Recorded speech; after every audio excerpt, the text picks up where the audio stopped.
The first thing you do every morning is not breathe deeply, not stretch your body, not ask yourself what kind of person you want to be today. You reach for a screen. Before your feet touch the ground, your mind is already somewhere else, inside other people's lives, other people's opinions, other people's victories, other people's anger. And without realizing it, you have handed over the steering wheel of your inner world. This is not a dramatic metaphor, this is the quiet reality of modern life. Social media did not enter our lives loudly as a weapon, it arrived politely as a tool. But tools shape their users, and today we must confront an uncomfortable truth. Social media, as it is designed and consumed, is making us mentally weaker. Mental weakness does not mean low intelligence, it does not mean lack of ambition. It means reduced resilience, shortened attention, fragile self-worth, and a growing inability to sit with discomfort, silence, or complexity. It means becoming reactive instead of reflective, stimulated instead of centered, validated instead of grounded. And this transformation is happening slowly enough that most people never notice it until they feel anxious for no clear reason, exhausted without effort, and empty despite constant stimulation. Social media trains the mind to live on the surface of things. Every post is brief, every video is compressed, every idea is stripped of nuance so it can survive a scroll. Over time, your brain adapts. It stops expecting depth. It stops tolerating effort. Long books feel heavy. Complex conversations feel tiring. Silence feels unbearable. This is not a personal failure. It is neurological conditioning. The mind becomes what it repeatedly consumes. When your daily diet consists of fragments, your thinking becomes fragmented. When your attention is constantly interrupted, focus begins to feel like strain instead of strength. Consider how quickly boredom has become intolerable. Waiting in line, sitting alone, riding in silence. Moments that once allowed thought, reflection, and inner dialogue are now filled instantly with content. But boredom was never the enemy. Boredom was the doorway. It was in boredom that curiosity emerged, that imagination stretched, that the mind learned to wander productively. Social media has closed that doorway. It has replaced boredom with noise, and in doing so, it has weakened one of the most important mental muscles, the ability to be alone with your thoughts without escaping them. Another silent erosion happens through comparison. Social media does not show reality. It shows highlights. Not truth, but performance. Not life as it is lived, but life as it is curated. And yet the human brain is not good at remembering this distinction emotionally. Intellectually, you may know that what you see is filtered. Emotionally, your nervous system responds as if it were real. You compare your behind-the-scenes struggles with someone else's edited moments of success. And no matter how strong you are, this comparison quietly chips away at your sense of sufficiency. Over time, you stop asking, "What do I value?" and start asking, "What performs well?" You stop living from inner standards and begin living from external feedback. Likes become a proxy for worth. Views become a substitute for meaning. Approval becomes addictive because it arrives quickly and disappears even faster. And the mind, once anchored in internal principles, becomes dependent on external signals. This dependence is not strength, it is psychological fragility. Social media also weakens emotional regulation. Algorithms are not designed to make you calm, wise, or balanced. They are designed to keep you engaged. And the fastest way to do that is through emotional extremes: outrage, envy, fear, desire. Each scroll exposes you to emotional spikes without resolution. You feel anger without action, sadness without processing, excitement without fulfillment. This constant stimulation dysregulates the nervous system.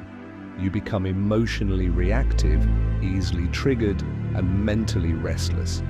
When every opinion is shouted, measured in characters, and rewarded for extremity, nuance dies. The ability to hold two conflicting ideas at once, the mark of a strong mind, atrophies. You are pushed to choose sides quickly, to judge instantly, to react publicly. Reflection takes time, but social media punishes slowness. Silence is mistaken for weakness. Complexity is mistaken for confusion. And gradually, you lose the habit of thinking deeply before speaking strongly. There is also the illusion of connection. Social media promises belonging, it often delivers isolation. You may interact with hundreds of people in a day and still feel profoundly alone. Why? Because human connection requires presence, vulnerability, and sustained attention. Qualities that cannot survive in an environment optimized for speed and performance. When relationships are reduced to reactions and comments, intimacy becomes shallow. And when intimacy is shallow, emotional resilience weakens. You feel unseen, not because you are invisible, but because the medium itself cannot truly see you. Another cost is the erosion of patience. Growth, mastery, and wisdom all require time. They demand repetition, failure, and delayed gratification. Social media, however, rewards immediacy. Viral success appears overnight. Opinions spread in seconds. Trends rise and die in days. Immersed in this environment, the mind begins to expect fast results everywhere.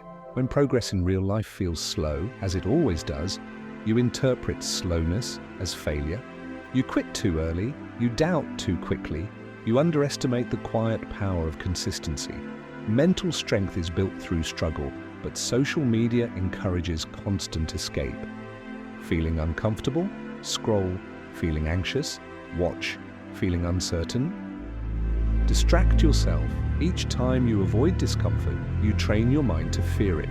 Resilience is not built by avoiding stress, but by meeting it, understanding it, and surviving it. When discomfort becomes something to instantly numb rather than something to engage with, the mind loses confidence in its own capacity to endure. Even your sense of identity becomes unstable. Online, you are encouraged to brand yourself, define yourself, and perform yourself. But identity is not something to be constantly displayed, it is something to be discovered.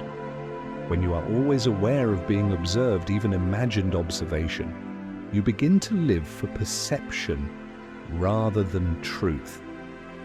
You edit yourself before you understand yourself. And a mind that does not know who it is cannot be strong. It is too busy maintaining an image. Attention is perhaps the most damaged faculty of all. Attention is life. What you attend to becomes your reality. Social media fragments attention into thousands of micro moments, none of which last long enough to become meaningful. You feel busy but unaccomplished, stimulated but unsatisfied.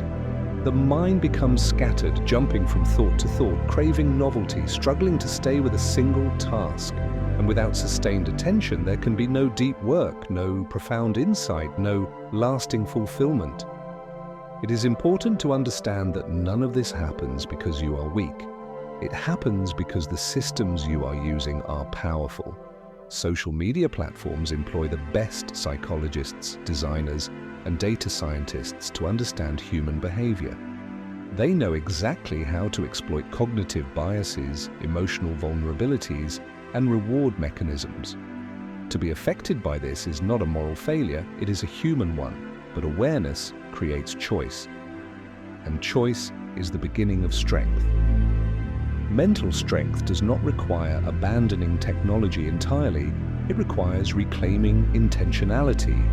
It means using tools deliberately instead of being used by them. It means restoring silence, depth, and effort into your daily life. It means remembering that your worth is not measurable, that your growth is not linear, and that your mind was not designed to consume endless streams of other people's lives. A strong mind can sit in silence without panic. It can focus without craving interruption. It can disagree without dehumanizing. It can observe without comparing. It can feel without escaping. These capacities are not lost forever, but they must be retrained. Just as muscles weaken through neglect, The mind weakens through misuse. And just as muscles can be rebuilt, so can mental strength. The question is not whether social media is good or bad. The question is whether you are conscious or compulsive in how you engage with it. Every moment you choose depth over distraction, presence over performance, reflection over reaction, you reclaim a piece of your strength. And slowly, almost imperceptibly at first, your inner world becomes quieter, steadier, and more resilient. One day, you will notice that you no longer reach for your phone the moment life pauses. You will notice that you can think longer, feel deeper, and stand firmer in who you are. Not because the world changed, but because you did. And that is the ultimate irony. The moment you stop allowing social media to define your mind is the moment your mind becomes truly free.